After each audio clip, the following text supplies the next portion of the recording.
ఇక హైదరాబాద్ లోని ఓఆర్ఆర్ పై కాల్పులు కలకలం సృష్టించాయి. మోస్ట్ వాంటెడ్ క్రిమినల్ శ్రీకాంత్ ను పట్టుకునే క్రమంలో పోలీసులు కాల్పులు జరిపారు. నల్గొండ జిల్లా పోలీసులు 4 రోజులుగా శ్రీకాంత్ కోసం గాలిస్తున్నారు.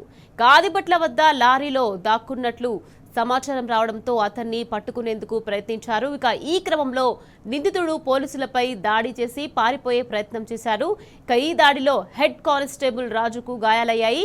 దాంతో ఆత్మరక్షణ కోసం పోలీసులు మొదట 3 రౌండ్లు గాల్లోకి కాల్పులు జరిపారు. అయినా లొంగిపోకపోవడంతో పోలీసులు శ్రీకాంత్ కాళ్లపై కాల్పులు జరిపారు. అనంతరం శ్రీకాంత్ ను అదుపులోకి తీసుకుని వరస్థలిపురం ఏరియా ఆసుపత్రికి తరలించారు. ఇక నిందితుడి దాడిలో గాయపడిన హెడ్ కానిస్టేబుల్ రాజును ఎల్బీనగర్లోని ఓ ఆసుపత్రిలో చికిత్స అందిస్తున్నారు.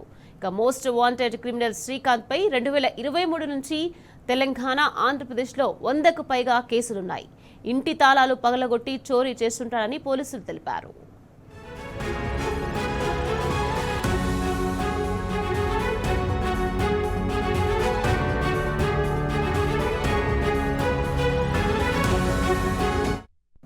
రైట్, ఇక ఇదే అంశానికి సంబంధించి మరింత సమాచారాన్ని మా ప్రతినిధి సందీప్ రావు మనకి ఫోన్ లైన్ లో అందించేందుకు సిద్ధంగా ఉన్నారు.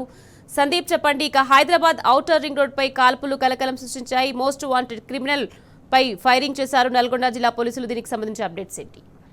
అయితే ఆదిబట్ల పోలీస్ స్టేషన్ పరిధిలో అర్ధరాత్రి ఘటన చోటు చేసుకుంది. అయితే ఈ యొక్క పూర్తిగా కూడా ఒక్కసారి స్థానికులు అంతా కూడా ఉలిక్కిపడ్డారు. ఎందుకంటే కాల్పులు జరగడము నల్గొండ జిల్లాలో ఉంటాయి. నల్గొండ జిల్లా పరిధిలో ఒక దొంగతనం కేసులో నిందితుని వేలిముద్దలు ట్రేస్ కావడంతో మోస్ట్ వాంటెడ్ క్రిమినల్ గా ఉన్నటువంటి హౌస్ బ్రేకర్, అంటే పగలు రాత్రి తేడా లేకుండా ఇంట్లో ఖాళీ ఉన్నటువంటి సమయంలో, ఇంట్లో ఎవరు లేని సమయంలో దొంగతనానికి పాల్పడుతుంటాడు శ్రీకాంత్ అనే నిందితుడు. అతని పైన 2007 నుంచి దాదాపు 100కు పైగా వివిధ పోలీస్ స్టేషన్ పరిధిలో కేసులు నమోదయ్యాయి. అయితే ఈ క్రమంలో అతన్ని పట్టుకునేందుకు గత 4 రోజులుగా నల్గొండ జిల్లా పోలీసులు వేట ప్రారంభించారు. అయితే సీసీ కెమెరాలు అలాగే ఇతర టెక్నికల్ ఆధారంగా నిందితుడు ఆదిబట్ల ప్రాంతంలో ఉన్నట్టు సంచరిస్తున్నట్టు తెలవడంతో పోలీసులు రావడం జరిగింది. ఈ క్రమంలో అతను వారిపైన దాడికి పాల్పడే ప్రయత్నం చేయడంలో పోలీసులు హుటాహుటిన చేరుకొని అతని కాలుపైన దాడికి, అంటే తుపాకీతో 4 రాళ్ల కాల్పులైతే జరిపారు. ఈ క్రమంలో నిందితుడైతే ప్రస్తుతం పోలీసులు అడ్డుగా ఉన్నాడు. ఆయన పైన 100కు పైగా కేసులున్నాయి. గతంలో